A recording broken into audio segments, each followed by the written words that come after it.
Mesdames et messieurs, bonsoir chez vous. Vous le savez, le grand rendez-vous est en fête depuis hier. Eh bien, le bal des rubriques en fête va encore se poursuivre aujourd'hui jusqu'au 4 janvier sur BB24. Prenez le rendez-vous. Aujourd'hui, nous sommes le mardi 18 décembre 2018. C'est la journée internationale des migrants. Nos pensées vont donc à l'endroit de tous les migrants du monde, surtout ceux qui sont partis à la quête d'un mieux-être. Vous êtes bel et bien sur le grand rendez-vous que nous réserve le ciel demain. Nous allons suivre la météo pour le découvrir.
Voilà, la carte postale ce soir nous emmène dans la ville capitale, la cité aux trois noms, nos populations de Porto Novo, Rogonou et Adjaché. Nous vous souhaitons le bonsoir. Merci de rester câblé BB24. 3 rubriques au menu de ce numéro du grand rendez-vous. Journée mondiale des migrants, c'est ce jour et on en parle avec nos expertes du jour.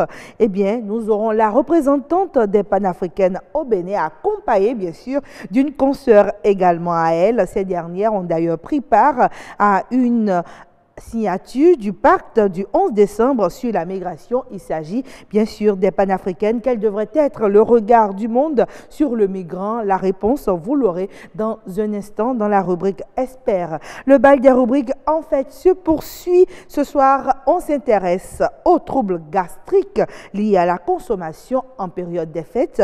Heureuse Danondé et son invité seront aux petits soins pour vous. Mesdames et messieurs, ce sera dans Nature et Bien-être. La rubrique Autant savoir est aux couleurs des fêtes depuis hier. Les parents ne savent pas toujours quoi offrir à leurs enfants pour Noël. Hier, on vous proposait un livre et aujourd'hui, ce soir, donc, on vous propose d'autres cadeaux pour l'éveil de vos enfants.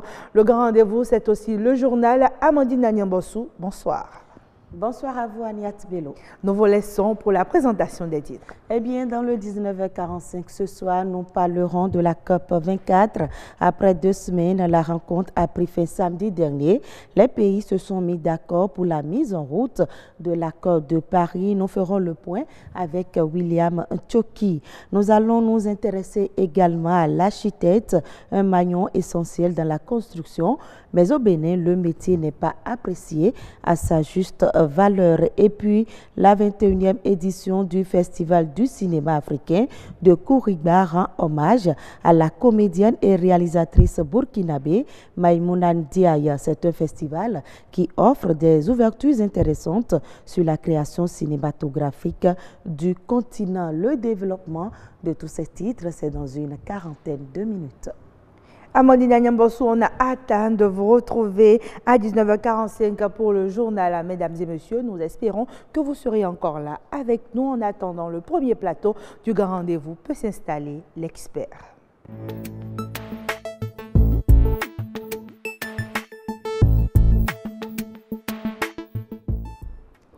Alors aujourd'hui, nous célébrons la journée internationale des migrants. Ça, vous le savez déjà, la surprise, ce sont nos invités ce soir, des visages et des noms que vous connaissez. Je commence par le commencement. Bonsoir. Bonsoir Agnès. Djemima Katraye, directrice de la télévision nationale du Bénin, mais aussi une panafricaine. Une panafricaine, bien évidemment. Une panafricaine affirmée et affranchie. C'est un plaisir de vous avoir sur ce plateau et à vos côtés. Un visage que vous connaissez également puisqu'elle a piloté le grand rendez-vous un certain nombre de fois. Mais ce que vous ne savez pas, c'est que c'est aussi la chef division émission plateau ici à BB24, aussi une panafricaine. Bonsoir Agnès Bello, bonsoir chers amis téléspectateurs. Effectivement, c'est ça. C'est un plaisir d'avoir de charmantes dames sur ce plateau. Merci. Et je me demande si la migration est dorénavant à des défenseuses, des femmes qui défendent le droit des migrants. Avant, j'aimerais demander à la directrice, quel est votre avis à vous sur la migration, ce regard-là qu'on porte sur les migrants, est-ce le bon regard? Il faut dire d'entrée que on a donné une certaine image du migrant pendant longtemps. Nous, médias, avons relayé une certaine image du migrant pendant trop longtemps qui ne correspond pas à la réalité. En fait, parce que une certaine presse est en train de travailler pour certains pays qui défendent leurs intérêts, qui ferment leur territoire à l'entrée d'autres personnes venues d'ailleurs. On a toujours voulu montrer le migrant comme l'animal à abattre, comme l'intrus, comme également le mendiant errant qui vient envahir des horizons nouveaux. Mais en réalité, le migrant, ce n'est pas du tout cela. Le migrant, c'est juste celui qui se déplace d'un lieu à un autre pour aller s'installer. Alors, donc, si vous venez de Djougou et que vous vous installez à Cotonou, vous êtes un migrant. Vous êtes déjà un migrant. Vous êtes déjà un migrant. Il y a les migrants intranationaux, il y a les migrants intra-africains également sur le plan continental quand vous passez d'un continent à un autre. Et l'autre précision, c'est que la migration peut être volontaire. Oui. Elle peut être volontaire tout comme elle peut être involontaire due à beaucoup d'autres paramètres. On veut parler beaucoup des réfugiés, oui, tous ceux qui bougent. Tout ce monde-là, nous sommes tous des migrants quelque part. Il faut dire que nous, Béninois, oui, à l'origine, quand nous regardons bien l'origine de nos familles, de nos noms, de nos ancêtres, nous sommes des migrants. On vient d'ailleurs. Oui, nous venons tous pratiquement d'ailleurs, hors de ce territoire national. Enfin, ce qu'on en a fait, les lignes géographiques que nous avons aujourd'hui, quand on regarde, et pour ceux qui connaissent l'histoire de leur famille, nous venons d'ailleurs et nous sommes ici pour enrichir et former une nation. Et donc, la migration est quelque chose de très lié à l'existence humaine. Les êtres humains ont appris à se déplacer d'un endroit à un autre parce que c'est des êtres humains. Justement, et qu'il faut qu'ils bougent. Alors qu'à Matabretao, vous ne nous direz certainement pas le contraire. Vous nous venez d'Akaradé, aujourd'hui vous êtes à Cotonou. Oui, pour des raisons multiples, des raisons d'études, l'explosion démographique, l'explosion rurale. Et l'actualité maintenant, c'est qu'on parle beaucoup des changements climatiques. Voilà, ce sont des phénomènes qui poussent un individu à quitter un point A pour un autre point. Donc, du coup, comme la DTV l'a dit, Madame Katraye, nous sommes par essence tous des migrants et donc on devrait donc travailler, et c'est ce que les panafricaines font depuis bientôt déjà 1 an, travailler à donner un autre regard, à voir le migrant d'un autre œil. C'est quelqu'un qui apporte quelque chose de plus sur le territoire qu'il accueille. Alors, c'est un plaisir d'avoir votre avis, mais je vous invite à suivre cet extrait d'une dame que vous connaissez très bien. On se retrouve tout juste après.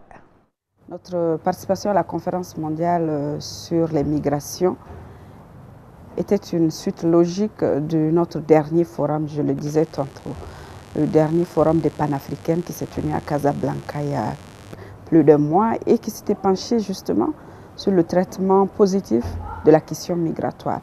Il était donc important pour nous qui avons cru en ce pacte, qui l'avons porté et qui l'avons expliqué positivement à nos différents lecteurs et téléspectateurs du continent, d'être témoins de cette rencontre historique qui va désormais changer l'image qu'on a de la migration. Parce que là, ce n'est plus que l'Afrique, c'est tout le monde qui s'engage à traiter positivement et à donner un traitement humain aux migrants. Et comme l'a dit le secrétaire général des Nations Unies, les pays développés ont besoin des migrants et n'ont pas le choix. Et les pays en voie de développement comme notre continent ont aussi besoin des migrants parce que le rapport de l'ONU le dit, 1 sur 5 des gens qui migrent, des Africains qui migrent le font en Afrique, ils ne vont pas en Europe. Il est donc important qu'on attire l'attention sur toutes ces réalités pour pouvoir traiter humainement, traiter comme il le faut, sans violation de droits des migrants. Voilà, c'est donc un avis que vous partagez certainement, mais déjà j'aimerais connaître, Madame Katraye, est-ce que vous pensez véritablement que ce traitement positif pour les migrants, on peut y croire véritablement? Absolument, nous y croyons. Nous autres panafricaines, nous y croyons. Celle que vous avez écoutée tout à l'heure, notre consoeur de la télévision nationale du Mali, elle est une panafricaine, donc elle est membre du forum Les Panafricaines, qui est le forum par excellence qui a vu le jour depuis 2 ans et qui s'est donné comme objectif pour cette année, depuis le mois d'octobre, de parler des questions migratoires.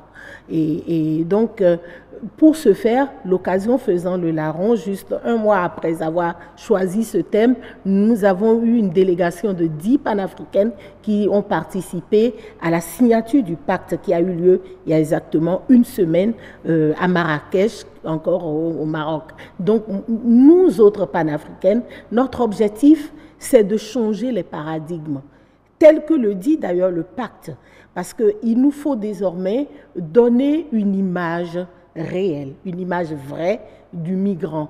Nous ne voulons plus relayer simplement ce qui nous vient d'ailleurs comme information. Nous voulons que désormais notre voix puisse compter au nombre des voix qui parlent de la migration. Et nous avons l'avantage d'être des femmes, en plus des femmes de médias. C'est déjà un avantage, c'est oui, sûr. parce que les migrations touchent aux familles. Oui. Et celles qui sont les gardiennes des familles, ce sont les femmes. Oui. Ce sont nos enfants, ce sont nous et ce sont nos maris, ce sont nos parents qui se déplacent d'un endroit à d'autre. Vous savez, la place qu'occupe la femme dans la société est une place stratégique qui lui permet de parler de cela. Et nous autres, en tant que femmes des médias du continent, nous avons dit que toute cette année, nous allons porter ce thème-là et nous allons en parler. Nous allons donner notre version des faits pour que désormais on puisse savoir comment est perçue et comment est vécue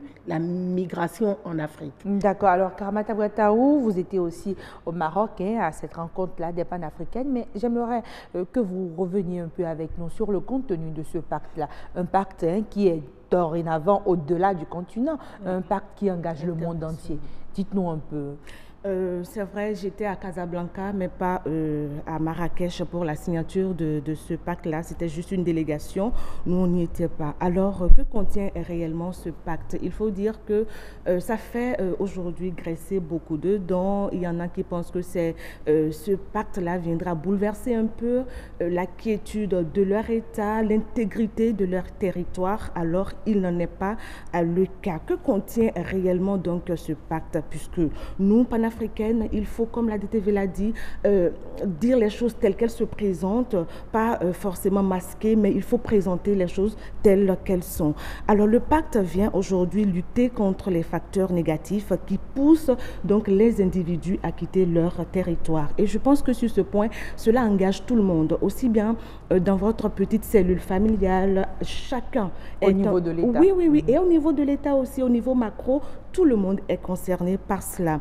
Et ce pacte vient aussi rendre plus accessibles les filières légales de la migration. Un autre point de la question, c'est de rendre aussi les périples migratoires moins dangereux. Pour dire que, qu'on le veuille ou non, les migrations sont aujourd'hui incontournables. D'accord. Ce qu'il faut juste faire, c'est de travailler pour que chacun puisse intégrer les migrations, qu'on l'intègre dans nos habitudes, dans nos quotidiens. Et ce qu'il faut faire, c'est de travailler, c'est de sensibiliser, c'est de faire des plaidoyers, d'amener chacun à comprendre que la migration, ce n'est pas, ou du moins le migrant, ce n'est pas celui-là qui vient perturber forcément l'ordre d'un pays, ce n'est pas celui-là forcément qui vient il apporte parfois de la plus-value. Ah oui, il apporte beaucoup. Et ça, pendant longtemps, c'est resté caché.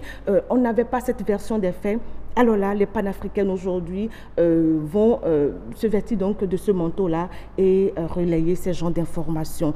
Et puis enfin, c'est de permettre, donc ce pacte toujours vient permettre aux migrants de contribuer au développement d'un pays.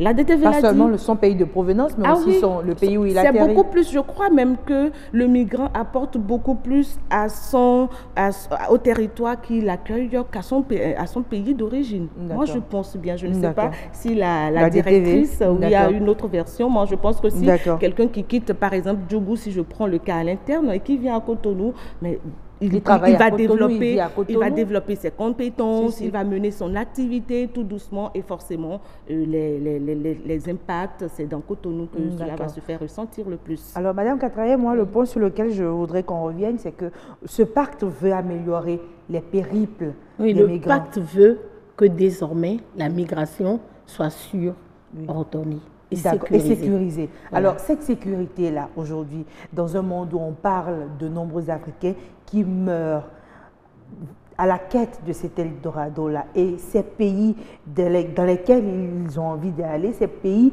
de plus en plus renforcent, comment dirais-je, leurs barrières. Leurs barrières sont de plus en plus renforcées, leurs frontières sont de plus en plus fermées. Est-ce que vous pensez que le monde entier est prêt à ouvrir les frontières pour accueillir ces migrants-là?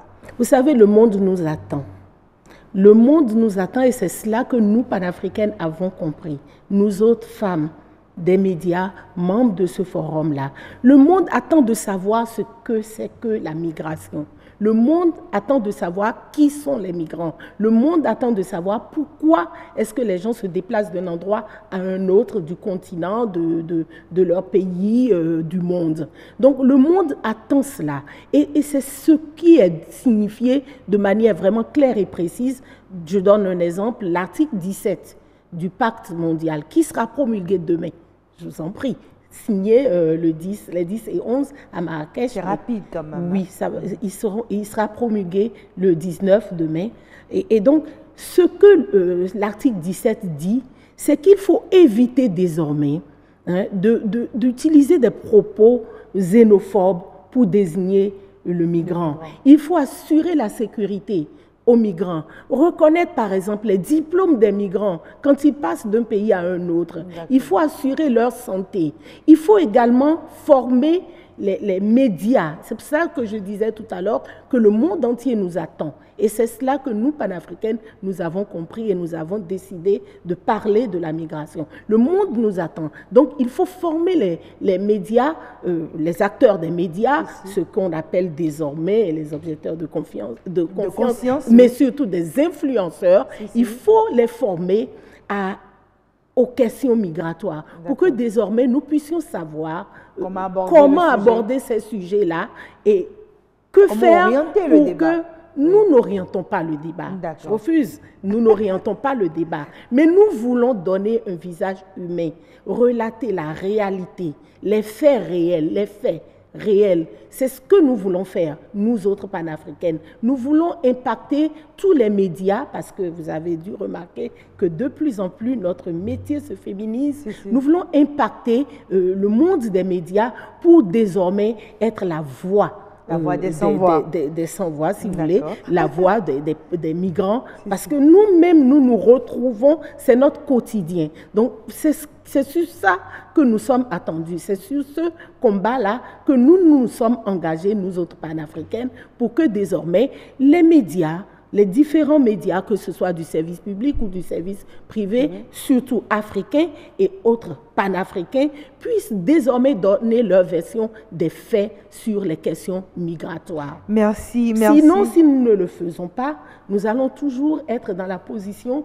du lion qui ne peut pas raconter les faits de chasse. Qui gagne. Et ce sera toujours les chasseurs, et le mot est bien trouvé, les chasseurs qui gagnent. Merci à vous, Djamima Katraye. Je suis contente qu'on ait la chef division émission plateau sur ce plateau. Peut-être on aura un plateau beaucoup plus élargi pour pouvoir en parler parce qu'on n'a pas fini d'en discuter. Les questions migratoires, il y a encore beaucoup de choses à dire. Rapidement, avant de vous laisser, c'est qu'il y a plusieurs thématiques, n'est-ce pas, qui abordent justement les questions migratoires sur lesquelles nous allons travailler toute cette année pour sensibiliser tout le monde. Merci à vous, Kamata Wataou. À Niat pour qu'elle puisse nous rejoindre. Ce sera avec grand plaisir. Nous attendons toutes nos consoeurs également du continent, toutes les panafricaines, toute personne qui se sent panafricaine dans l'âme, qui se dit qu'elle peut être utile à cette cause-là et à d'autres causes, parce que la liste des causes est longue. Hein? Voilà, elle n'est pas exhaustive. Donc nous attendons énormément que nous puissions unir nos forces, unir nos voix pour porter la voix des sans-voix. Je suis d'accord avec vous, nous avons notre mot à dire en ce qui concerne les mots qui minent notre continent. Absolument. Je suis totalement d'accord avec ça. Mesdames et messieurs, merci de nous avoir reçus en ce qui concerne la rubrique Expert. On passe à présent à une autre rubrique qui est en fait, elle, ce sera Autant savoir.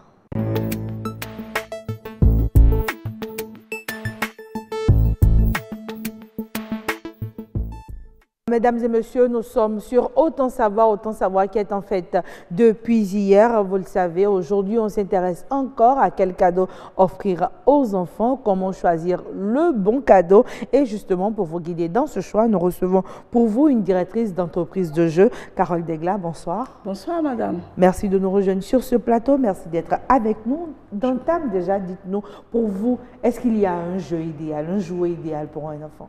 Non, il n'y a pas de jeu idéal. Il y a des jeux adaptés aux âges et aux habiletés de nos enfants. D'accord.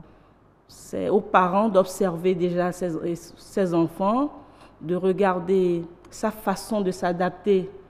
Est-ce qu'il est impatient? Est-ce qu'il est persévérant? Est-ce qu'il aime s'amuser avec les autres? Est-ce qu'il aime jouer tout seul?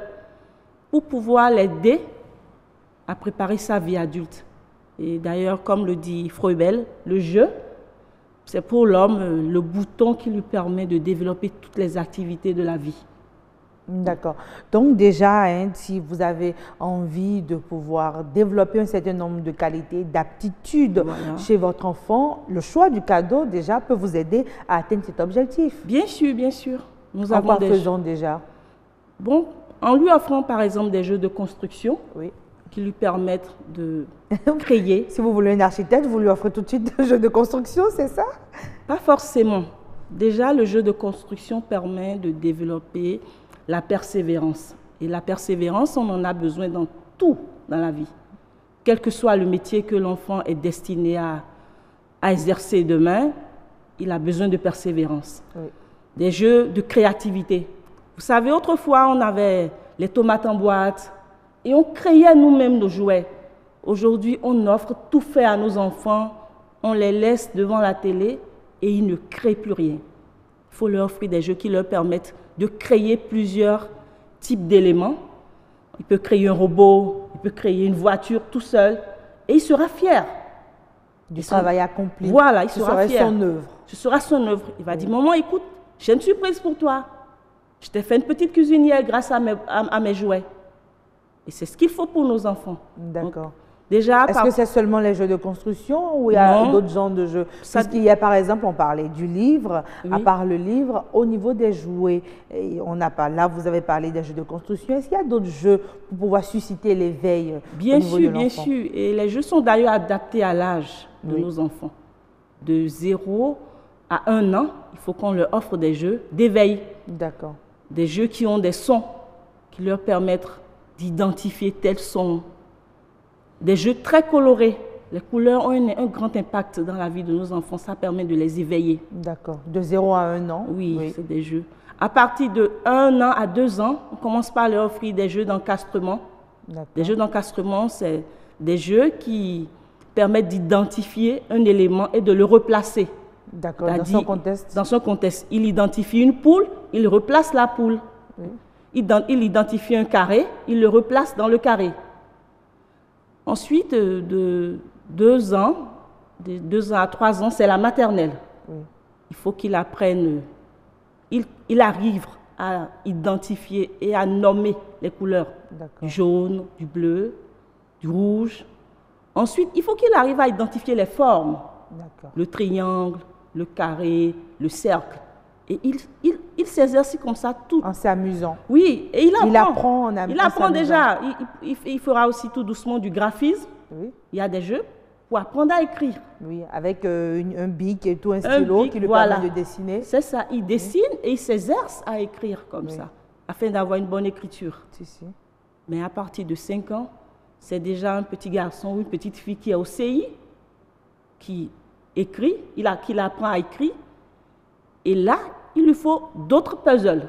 Il faut d'autres types de jeux qui sont des puzzles un peu plus grands. Et ce ne sera plus de petites pièces comme ceux de 2 ans. Beaucoup plus grands, beaucoup plus immenses, oui. Il peut avoir des 30 pièces pour qu'il arrive à... Il reconstruit tout seul le puzzle et acheter plusieurs puzzles. Et qu'est-ce qu'un puzzle développe chez lui comme qualité? Non seulement le puzzle développe l'attention, mais le puzzle lui permet de coordonner. Parce que vous avez, les pièces sont nombreuses. Vous savez, quand on travaille, dans la vie adulte, on n'est pas toujours très bien organisé. Et tout commence là. De pouvoir coordonner, d'agencer les éléments afin de donner un plateau, afin de pouvoir reproduire le plateau qu'il a vu. Voilà, donc c'est ça. D'accord. Et à part le puzzle, est-ce qu'il y a d'autres jeux? Bien sûr, il y a des jeux d'imitation. Des jeux d'imitation. Vous mettez quoi dans le jeu d'imitation? Il y a plusieurs jeux d'imitation. Il y a des kits pour apprendre à jouer au docteur, pour apprendre à jouer à la cuisinière. Il y a les petites filles, elles adorent le jeu de la dinette. Comme vous le dites, quand on était plus jeune, chaque fille essayait peut-être avec les petites tomates en boîte là, de faire sa cuisinière. Aujourd'hui, on a des jeux qui ont déjà tout prévu. Qui ont tout prévu et qui permettent à l'enfant de reproduire un contexte qu'il voit chez sa maman pour dire, écoute maman, je viens de te frire un œuf, papa vient goûter à ce que j'ai fait. Et ces jeux, ça développe son imagination. Ça lui permet de créer. Ça permet déjà à la fille, à l'âge adulte, de ne pas avoir peur du feu. Comme on le dit ici, la femme doit savoir cuisiner. Si déjà, un élément très tôt, essentiel pour vous pouvez inciter votre fille à se rendre en cuisine, ce serait bien. Oui, il y a aussi des jeux pour, on appelle ça des apprentis charpentiers. Surtout, il ne faut pas que les parents pensent qu'en offrant un jeu d'imitation, ils veulent orienter l'enfant. Pas du tout. C'est pas parce que je lui offre un jeu de charpentier qu'il sera charpentier. Pas du tout, pas du tout. Au contraire, il va apprendre à bricoler. Et demain, tout seul, il peut changer une lampe. Parce qu'il aurait déjà essayé, il aurait réussi à monter, à créer des choses. Tout seul, il sera autonome. Il sera un bon bricoleur. Bien sûr, et c'est important tout ça dans la vie. Mais les voitures alors, les véhicules téléguidés, on voit beaucoup d'images de ce genre. Est-ce que c'est aussi bon pour un enfant? C'est bon, mais en plus de ces jeux, il faut offrir des jeux manuels. D'accord. Je suis d'accord qu'aujourd'hui, il y a des jeux électroniques plutôt. C'est très intéressant. Mais il faut aussi des jeux manuels. Et c'est pour ça que je vous donnais le cas autrefois de nous autres qui n'avions pas ces jeux, mais qui craignons, qui initions des activités. Si nous lui offrons un jeu où la seule trajectoire, c'est juste appuyer, rouler, dérouler, il ne va rien apprendre. Les trains électriques, tout ça. C'est bon, mais pourquoi est-ce qu'on ne lui offre pas un train à monter? D'accord. Un train à monter en plus de jouer. D'accord. Ça, c'est une bonne idée. Comme ça, lui-même, il saura comment est-ce qu'on agence et tout. Mais il y a aussi les petits ordinateurs là. Et vous voyez une image et puis on lui demande c'est quoi l'image et il écrit. À quel âge on offre ce genre de cadeau à son enfant? ben, il vaut mieux que l'enfant ait 5 ans avant de lui offrir. Parce que plus tard, les enfants ont des problèmes d'yeux. D'accord. Et lui protéger aussi l'écran avec, on appelle ça des écrans bleus, des écrans de protection. Parce que très tôt, nos enfants commencent par avoir des problèmes d'yeux. En fait, ils n'arrivent pas à savoir le nombre de temps passé devant l'écran. Du coup, ils y passent tout le temps. Même quand vous lui dites non, c'est bon. Arrête, il ne comprend pas. Alors que les yeux, il faut les protéger. On en a besoin pour toute la vie. D'accord. Maintenant, les jeux vidéo, il y en a beaucoup, de toutes sortes. Ouais. Il y avait le fameux game auquel on jouait quand on était enfant. Oui, il fallait juste 2 petites piles dedans, on était heureux. Aujourd'hui, il y a des jeux vidéo beaucoup plus développés. Est-ce que c'est des jeux que vous conseillerez justement aux parents? Bien, je ne dirais pas que je ne conseille pas ces jeux. Ces jeux sont bien, mais je dis toujours aux parents, complétez les jeux. Ne laissez pas que ces jeux à ces enfants. Mais s'il faut choisir, tous les parents n'ont pas les moyens de pouvoir... Hier, par exemple, notre invité nous disait, malgré tous les jouets que vous allez lui offrir, il lui faut un livre. Aujourd'hui, vous nous dites, mais vous pouvez lui prendre ceci, mais compléter avec ceci. Les parents n'ont pas les moyens de pouvoir tout acheter. S'il faut faire un choix, quel est le choix que vous le conseillerez? Vous savez, ce serait difficile parce que nous sommes dans un monde numérique. Oui. Tout change et il faut s'adapter à son monde. Donc, ce serait difficile de se limiter à un seul jeu? Bien sûr. Donc, pour vous, un enfant aujourd'hui qui doit être heureux et épanoui, il lui faut 3 jeux? Il ne faut peut-être pas les jeux au même moment. Offrez-lui un jeu et au cours de l'année, offrez un autre jeu. D'accord. Peut-être pour son anniversaire. C'est-à-dire voilà. pas que ce soit seulement à Noël qu'on offre des jouets aux enfants. Et quand il travaille bien, faites-lui des promesses. Dites-lui, écoute mon chéri, quand tu seras parmi les 5 premiers, je t'offre ceci. D'accord. Il faut que les parents apprennent à lancer des défis aux enfants. Il ne faut pas seulement attendre que le bulletin vienne. D'accord. Il faut le challenger. Voilà, il faut le challenger. D'accord. Et les jeux ne sont pas... Il n'y a pas que des jeux trop chers. Il y a des jeux de 1 000 francs, de 2 000, de 5 000 qui sont sur le marché. En fonction de la bourse de tout un chacun. Oui. Il y a de quoi satisfaire tout le monde. Bien sûr. Mais déjà, il y a un autre aspect, je ne sais pas si avec vous on peut l'aborder, mais j'ai la chance, vous me l'avez dit en coulisses, vous aussi vous êtes une maman. Aujourd'hui, quand les parents donnent des jeux à leurs enfants, ils oublient qu'il faut les accompagner aussi. Il faut jouer avec eux, il faut rester avec eux, voir un peu comment est-ce qu'ils fonctionnent avec ces jeux-là. Est-ce qu'il suffit de livrer les enfants à eux-mêmes le jour de Noël avec les jouets, ou il faut aussi les aider un peu? Non, moi je pense déjà qu'il faut les laisser découvrir le jeu. Et s'ils ont des difficultés, vous les assistez. Mais tout solutionner à un enfant, je n'en suis pas pour. Par contre, quand on vient chez nous, on propose des jeux de société. Parce qu'aujourd'hui, les parents n'ont vraiment plus le temps.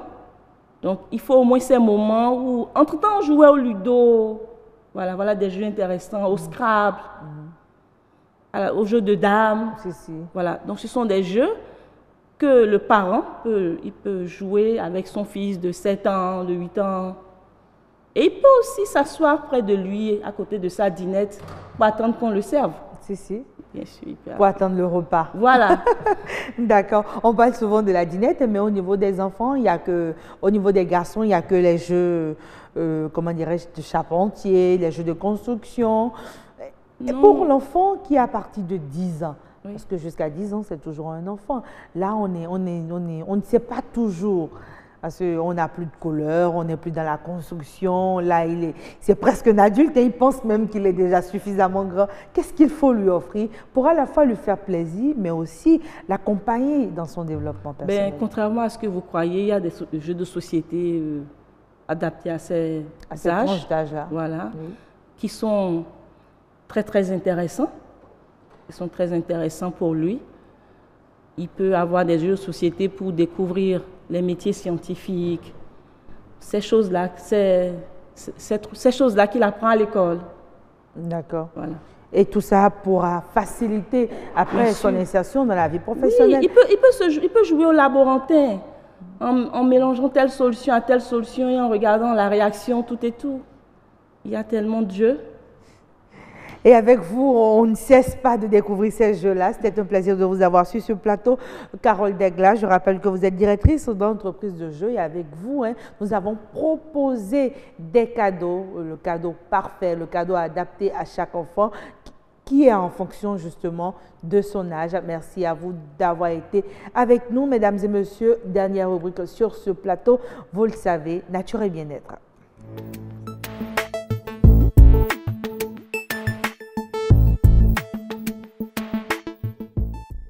Nature et bien-être, c'est avec Heureuse Danondé et son invité, mais nous allons les recevoir après avoir suivi ce reportage. Nul doute que les fêtes de fin d'année auront bel et bien lieu. De l'apéritif au dessert, en passant par l'entrée et le plat de résistance, la gamme de choix des produits à consommer est bien large.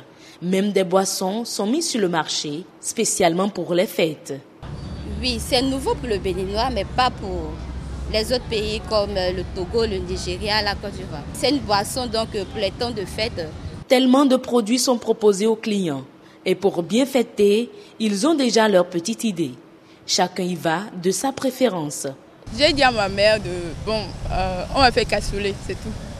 Pourquoi cassoulet? Apparemment, il n'y a pas de fête sans cassoulet. Pourquoi cassoulet? Tout le monde aime ça. J'ai un cassoulet ou bien du riz au gras. Bon, c'est mieux. J'ai pour habitude de manger la tchéké et le cassoulet.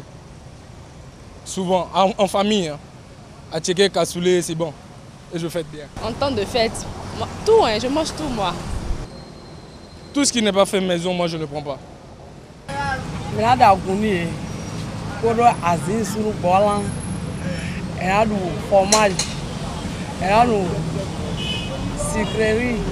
Vu que moi je ne suis pas alcoolique, je bois que des boissons sucrées, genre la sucrerie.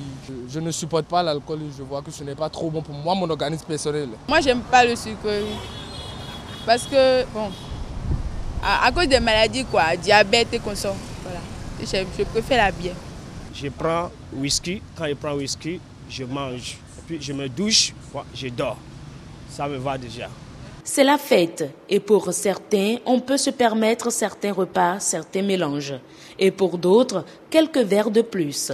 Conséquence, trop de problèmes gastriques au lendemain des fêtes. Oui, effectivement, on se dit Noël, il faut manger. On doit manger, mais on ne doit pas manger, c'est parce que la fête qu'il faut surcharger les choses. Donc on doit revoir le manger. On doit revoir le manger tel qu'on mangeait.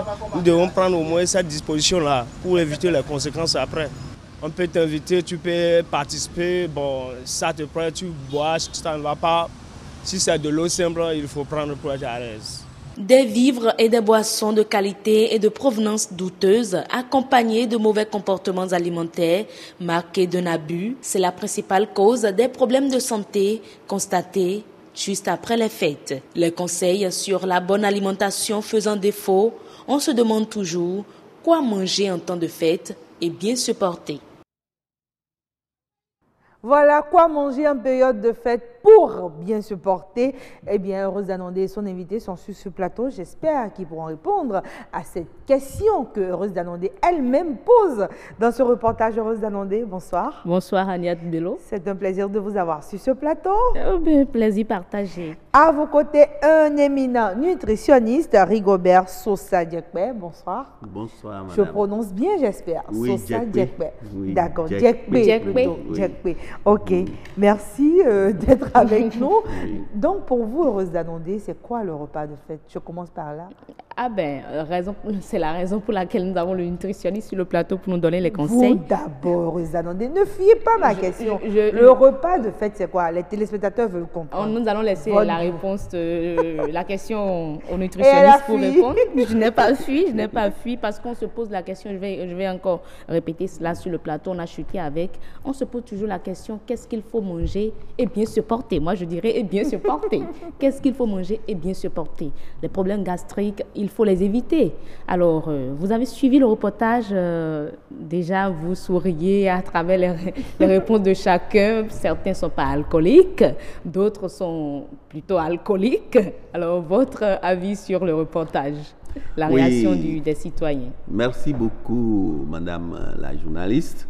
En vérité, que ça soit en temps de fête ou pas, nous devons bien manger. Et bien manger pour nous autres, ça commence d'abord par, et bien sûr, un repas de résistance, et comme du riz, du haricot, du riz, du spaghetti, de la pâte, de liam pilé, que nous appelons les aliments de base, les aliments énergétiques.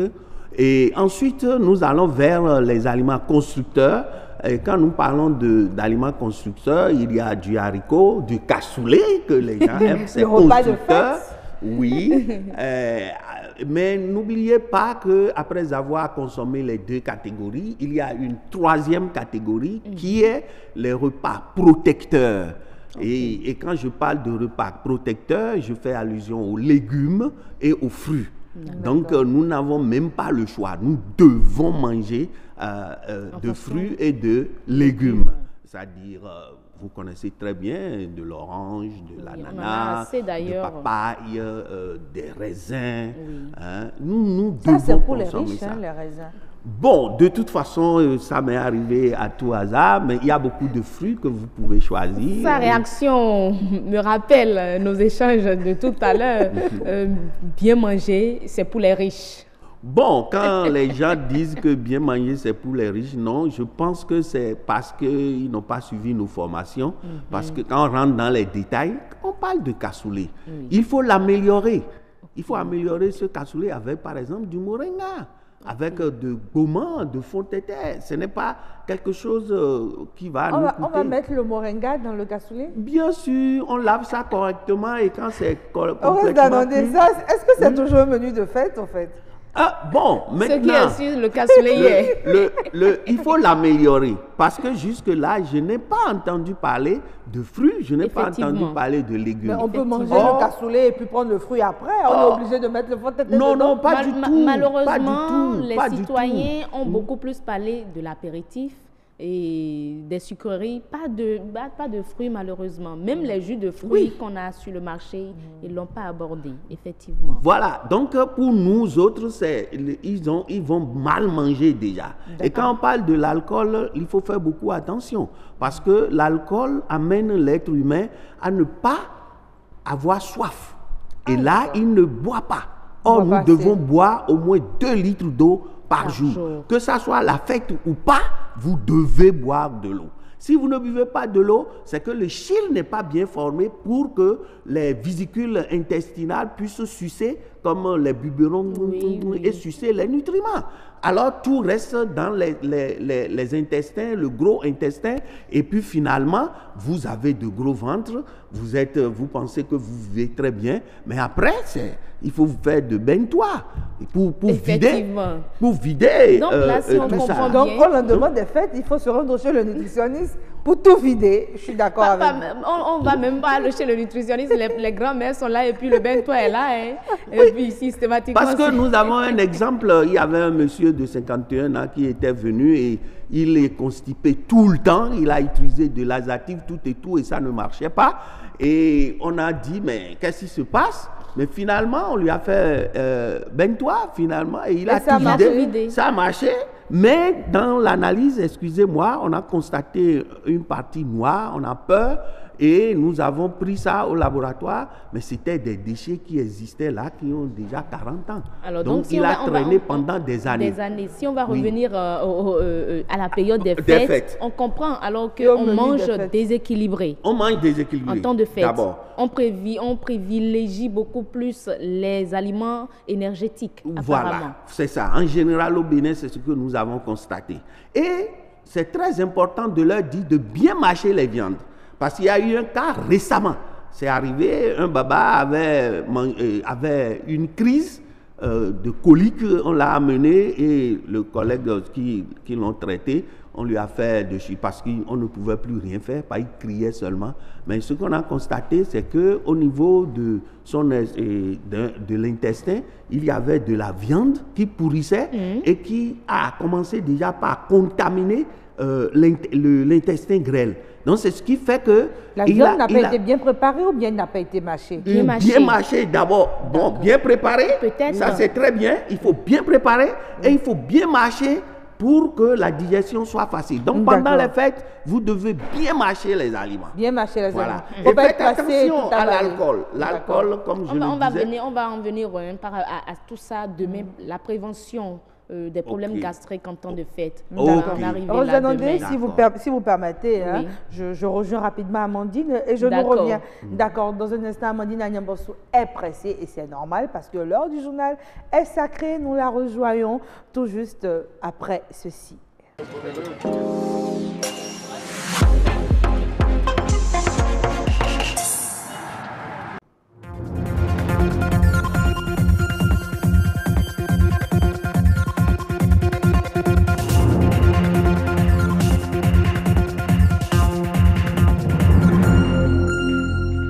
Un plaisir de vous retrouver, mesdames, messieurs. Bonsoir. Les titres du journal.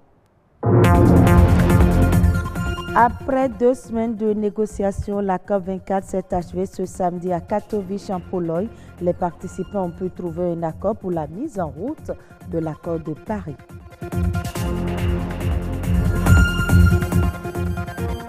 Maître d'œuvre, l'architecte joue un rôle très important dans le secteur du BTP, mais le Béninois est toujours réticent à faire recours au service d'un architecte. Le Festival de cinéma africain de Kouriba, un espace où sont abordées des questions cinématographiques. La cérémonie d'ouverture de la 21e édition a été marquée par un hommage à la comédienne burkinabé Maïmouna Ndiaye. La 24e rencontre des partis sur les changements climatiques a pris fin samedi dernier à Katowice, en Pologne. Les pays ont trouvé un accord sur un guide technique essentiel pour l'application de l'accord de Paris. On fait le point de la COP24 avec William Tchoki. 24e conférence des partis sur les changements climatiques. C'est la dernière ligne droite ici à Katowice. 2 semaines de négociations, d'intenses moments de discussion entre les délégués des 196 pays. Le Bénin y a pris une part active. Ces cadres nous dressent le bilan. Au niveau de l'article 7 qui concerne l'adaptation, l'agriculture a été beaucoup plus en vogue dans cette partie de négociation où nous avons vu encore nos cadres insister surtout sur la création du Centre international pour une agriculture résiliente au changement climatique, l'initiative du chef de l'État béninois depuis la COP22 et qui désormais apparaît dans les conclusions et qui sera discuté à partir de mai 2019 au niveau des différents organes, le SUBSTA et puis le SBI, qui sont des organes de mise en œuvre de la Convention cadre des Nations Unies sur les changements climatiques. Donc au niveau de l'adaptation, il y a eu des progrès, il y a un document qui a été élaboré, plusieurs documents même au niveau de l'agriculture ont été élaborés. Mais quand vous venez au niveau de l'article 8, qui concerne les pertes et préjudices, là aussi nous avons pu ébaucher dans des documents qui ont été validés, même s'il y a encore quelques crochets qui subsistent encore, mais on peut déjà se frotter la main parce que c'est pour la première fois que nous prenons en compte suffisamment ce volet, les pertes et préjudices, où nous reconnaissons véritablement ce que les affres, les changements climatiques créent sur nos populations. Et je crois que c'est déjà une avancée par rapport aux autres années. Tout n'est pas rose pour cette énième négociation sur le climat. Elle devrait accoucher des instruments de mise en œuvre de l'accord de Paris. Les discussions sont renvoyées pour le mois de mai prochain. À défaut du grand frémur, il y a eu des fleurs annonçant un début de dénouement pour l'humanité. Au niveau de l'adaptation, il y a eu des progrès. Il y a un document qui a été élaboré, plusieurs documents même au niveau de l'agriculture ont été élaborés. Mais quand vous venez au niveau de l'article 8, qui concerne les pertes et préjudices, là aussi nous avons pu ébaucher dans des documents qui ont été validés, même s'il y a encore quelques crochets qui subsistent encore, mais on peut déjà se frotter la main parce que c'est pour la première fois que nous prenons en compte suffisamment ce volet, les pertes et préjudices, où nous reconnaissons véritablement ce que les affres, les changements climatiques créent sur nos populations. Et je crois que c'est déjà une avancée par rapport aux autres années. Le Bénin, lui, a reçu un soutien de taille. Tout le groupe africain des négociateurs l'accompagne dans sa volonté d'abriter le CIRAC, le Centre international de recherche pour l'agriculture résiliente au changement climatique. J'en appelle à un sursaut pour soutenir une telle initiative pertinente et je compte sur votre appui pour la création effective de ce centre qui sera l'un des instruments de mise en œuvre de l'accord de Paris. Le Bénin a gagné quand nous prenons par exemple notre stratégie faible, notre stratégie à faible intensité de carbone, notre stratégie de développement à faible intensité de carbone. Nous avons pu, donc avec l'Alliance mondiale des changements climatiques, obtenir un financement pour la mise en œuvre de cette stratégie. Donc l'Alliance nous accompagne dans la planification de l'action climatique et met les moyens à notre disposition pour que nous puissions mettre en œuvre résolument notre stratégie. Ça, c'est déjà un grand pas. Et quand nous prenons le CIRAC aussi, c'est un grand pas parce que nos pairs nous accompagnent. On a réussi à convaincre nos pairs. C'est aussi un grand pas pour le Bénin. En dehors de ça, pour ce qui concerne le PASS-PNA, je dois citer que le PNUD, avec le PNUD, nous avons soumis au niveau du PNUD la deuxième phase de notre PNA et ça a été discuté encore ici et nous avons l'appui donc de nos partenaires. Avec la BOAD aussi, il y a un volet énergie, donc ce projet est soumis. Ici, nous avons discuté encore des contours pour pouvoir intégrer le secteur privé pour que ce soit sur la base d'un partenariat public-privé. Donc le Bénin part quand même avec ces différents éléments qui nous réjouissent énormément. Le Bénin a aussi présenté l'état des lieux des capacités de planification au changement climatique à travers le processus PNA, le plan national d'adaptation, désormais pris en compte dans toutes les politiques et stratégies de développement. Et le processus a démarré effectivement au Bénin en 2013 par l'élaboration d'une feuille de route qui a connu sa mise en œuvre avec l'avènement du projet d'appui scientifique au processus d'élaboration des plans nationaux d'adaptation. Et pour la réussite de ce processus, il était important de faire l'état des lieux. Dans ce cadre, le Bénin a conduit en 2017 l'état des lieux qui nous a permis d'identifier le niveau actuel des facteurs de succès, fixer les objectifs stratégiques à atteindre et proposer des mesures concrètes pour atteindre ces objectifs fixés. 14 jours de négociations sur les changements climatiques ici à Katowice. Les fruits n'ont pas tenu comme cela se doit, la promesse des fleurs, mais il y a lieu d'espérer vu la ferme volonté des différentes parties.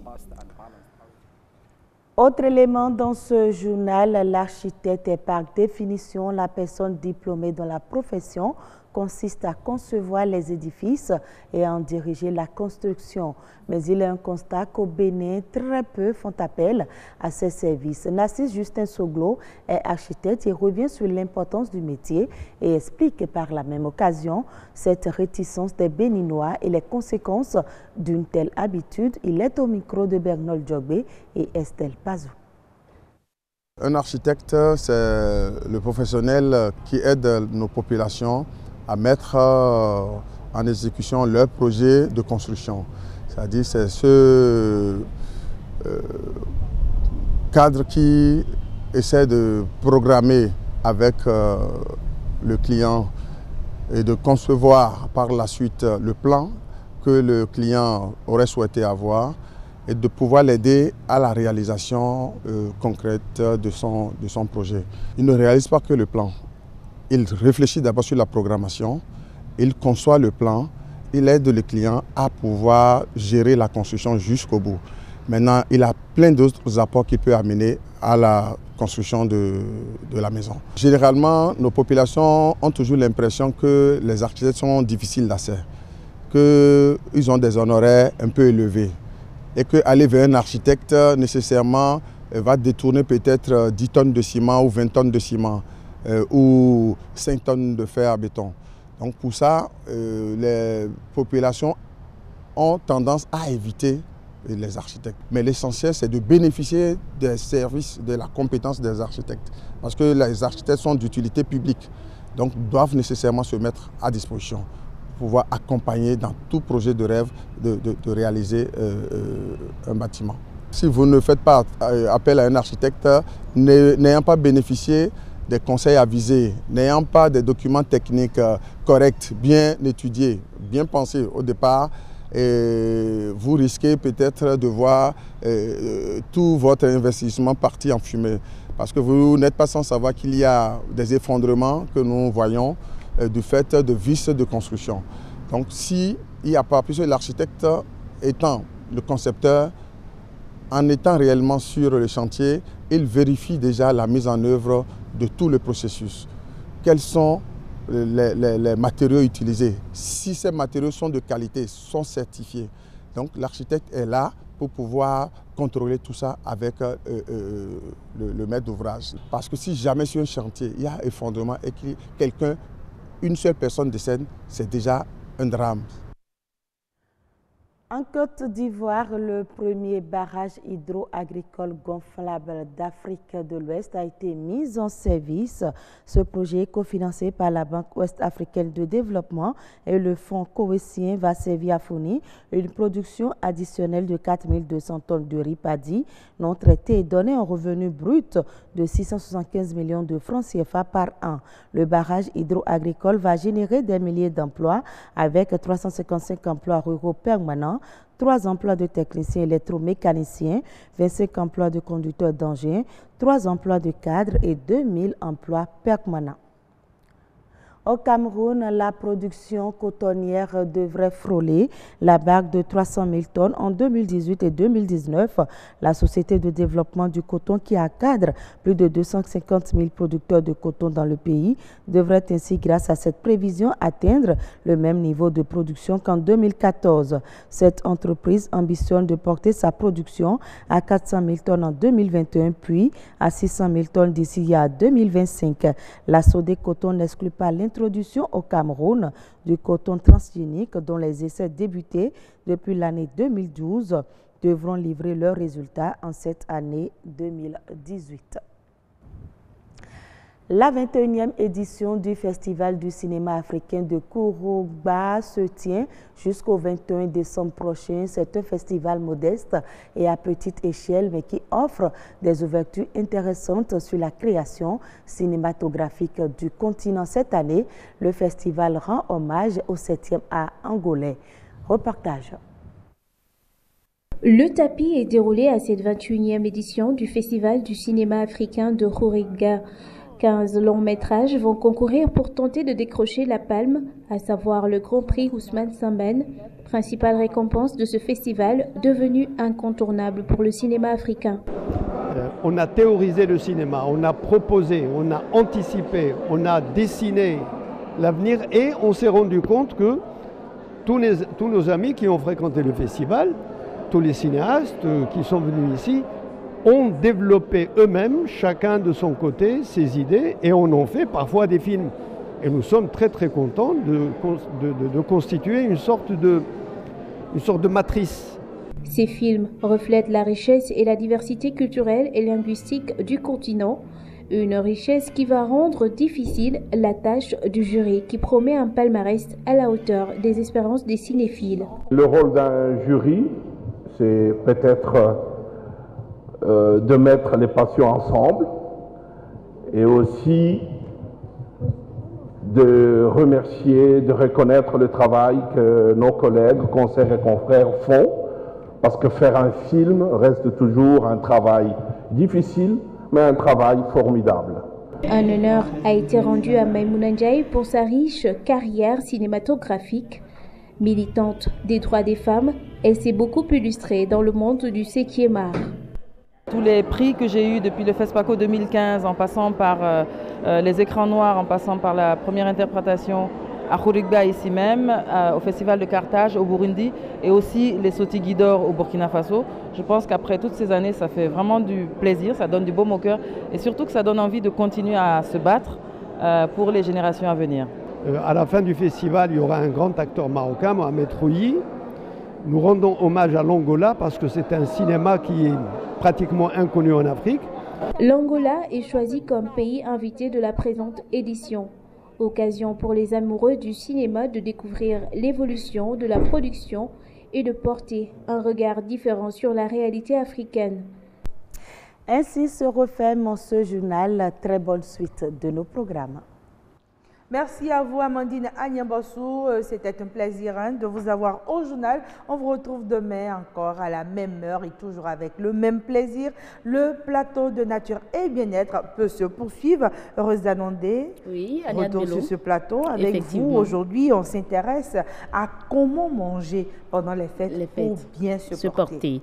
Je vais faire un récap très rapidement, Monsieur Sosa, pour dire que de vos propos, on retient que les mauvaises habitudes alimentaires sont très, très souvent constatées en temps de fête.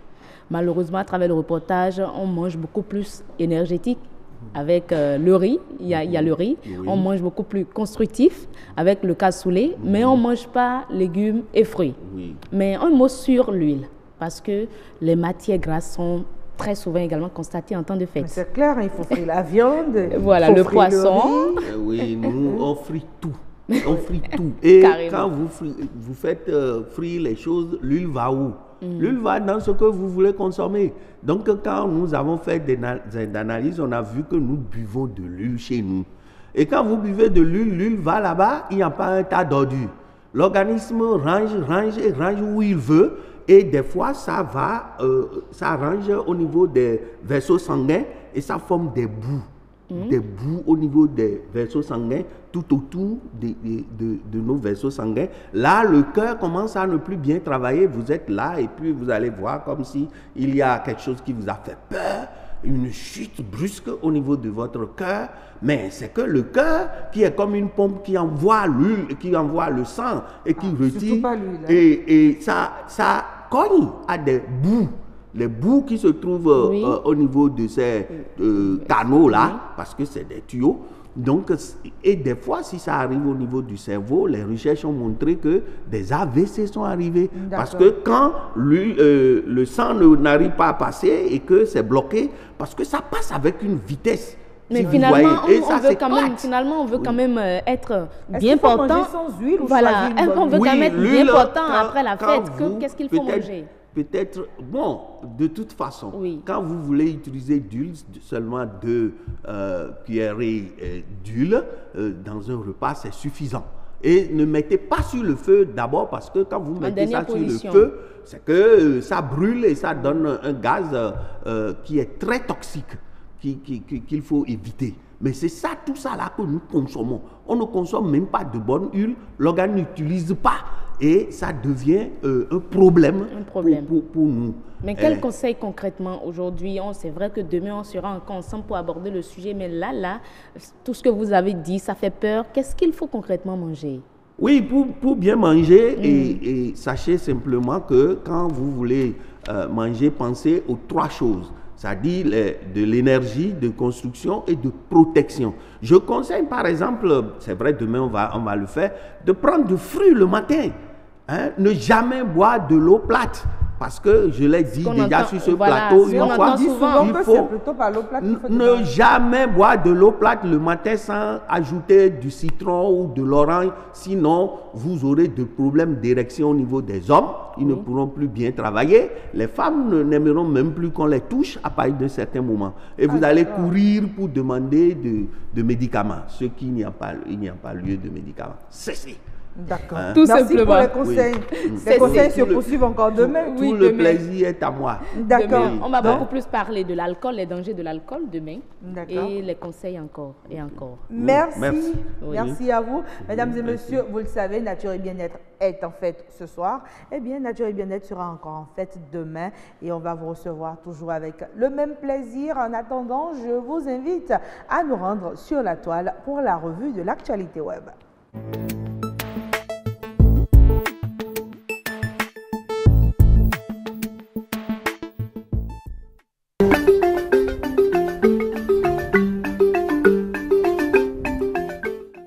Le procès ICC Services suit son cours. 6 accusés étaient à la barre hier sur les 10 attendus. Guy Athanase Akplogan, président directeur de ICC Services, certains de ses collaborateurs et quelques témoins ont été écoutés hier par la Cour de répression des infractions économiques et du terrorisme. Sur les réseaux sociaux, les avis sont divers. Bernard Houpé exprime son admiration à l'ancien ministre d'État Irénée Koupaki. pour son témoignage hier au procès. Il souhaite vivement que la lumière soit faite sur ce dossier. Roland Trésor Guidimadje, quant à lui, dit merci au président Talon pour avoir réveillé le dossier. Esco Bayoung, lui, n'est pas forcément dans une logique de remerciement, mais il dit que les acteurs de ICC Services sont en prison depuis des années et qu'il ne comprend pas, je cite, « le cinéma que cache le soi-disant procès à la criette ».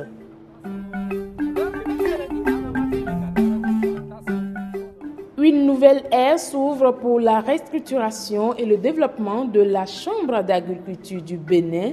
Un nouveau plan d'action vient de voir le jour pour son bon fonctionnement.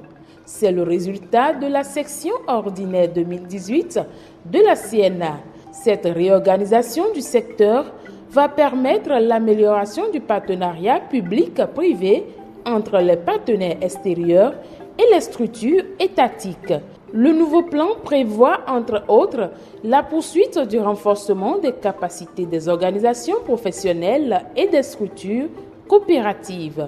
Des visites d'échange interréseaux et de partage d'expériences sont également inscrites dans le nouveau plan d'action de la CNA. Un accent particulier est mis sur la promotion des produits locaux à travers des foires. Le volet formation des producteurs et transformateurs est de mise. Bonne nouvelle pour les populations du Septentrion et surtout pour les producteurs du coton.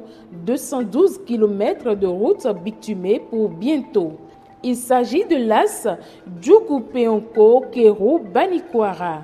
Et cela grâce à une approbation d'accord de prêt par la BAD et la Chine, d'un montant total de 113,5 milliards de francs CFA, dont 78,7 milliards pour la BAD et 35,8 milliards pour la Chine. L'État béninois compte soulager la peine des usagers de ces voies avec un apport personnel de 5 milliards de francs CFA. Les travaux démarrent en février 2019. Ils vont durer 30 mois.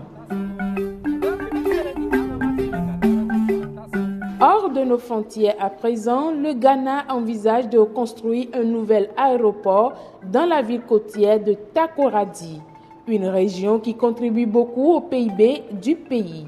Takoradi, selon les propos du vice-ministre de l'aviation ghanéenne, est une zone qui attire beaucoup d'investisseurs. Faciliter son accès serait alors une opportunité pour les affaires. La mise en chantier du nouvel aéroport est prévue pour 2019. Et c'est la fin de cette actualité du web. Merci de l'avoir suivi et à très bientôt.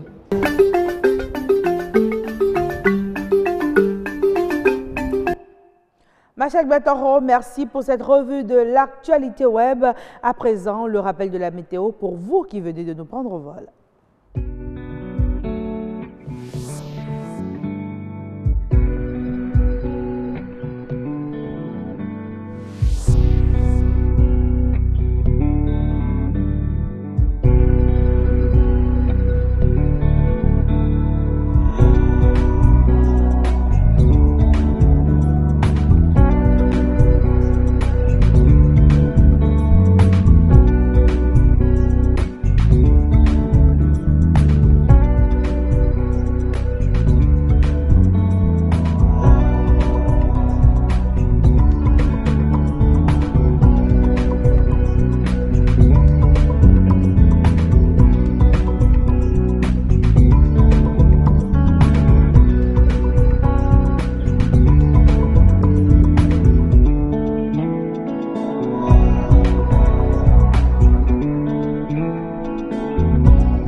Voilà, bonsoir aux populations de Porto Novo, donc la ville aux 3 noms. Merci d'avoir été des nôtres tout au long de ce numéro du Grand Rendez-vous. Aujourd'hui, vous le savez, c'est la journée internationale des migrants et sur ce plateau, nous avons défendu le droit de ces migrants-là et c'est ce qui nous a incité à vous proposer cette citation de Nelson Mandela.